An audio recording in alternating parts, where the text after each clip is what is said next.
حضرت ابوبکر صدیق کا آخری وقت ہے، آپ دنیا سے تشریف لے کر جا رہے ہیں، آپ نے جاتے جاتے حضرت عثمان غنی کو بلایا بٹھایا، عبد الرحمن بن عوف کو بلایا بٹھایا، حضرت ابو ہریرہ کو بلایا بٹھایا، حضرت طلحہ کو، حضرت ابو عبیدہ بن جراح کو، سب کو بلایا، 8-10 لوگوں کو بلا کر بٹھایا اور بٹھا کر کہا کہ میرے بعد خلیفہ عمر بن خطاب ہوں گے۔ حضرت ابوبکر صدیق نے کہا، اس وقت حضرت طلحہ نے کہا کہ آپ ہمارے اوپر ایسے آدمی کو خلیفہ بنا کر جا رہے ہیں، بڑے سخت مزاج آدمی ہیں، ان کو آپ ہمارے اوپر خلیفہ بنا کر جا رہے ہیں، اتنے سخت مزاج آدمی کا سامنا ہم کیسے کریں گے؟ اس وقت حضرت طلحہ نے ایک جملہ کہا، انہوں نے کہا اللہ کو کیا جواب دیں گے؟ حضرت ابوبکر صدیق کو کہا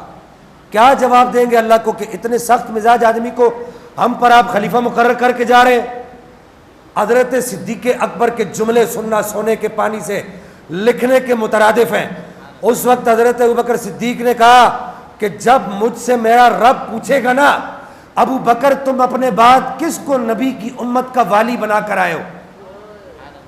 کس کو نبی کی امت سپرد کر کے آئے ہو، کس کو میرے نبی کی امت کا نگہبان بنا کر آئے ہو، میرے نبی کی امت کس کے ہاتھ میں دے کر آئے ہو، میں اپنے رب کی بارگاہ میں عرض کر دوں گا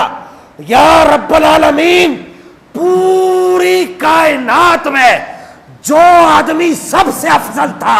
سب سے بہتر تھا، سب سے اچھا تھا، سب سے اجلا تھا، سب سے نکھرا تھا، سب سے حسین و جمیل تھا، اندر سے باہر سے ظاہر میں باطن میں جو سب سے خوبصورت تھا، سب سے افضل تھا، میں اس کے ہاتھ میں تیرے نبی کی امت کو دے کر آیا ہوں۔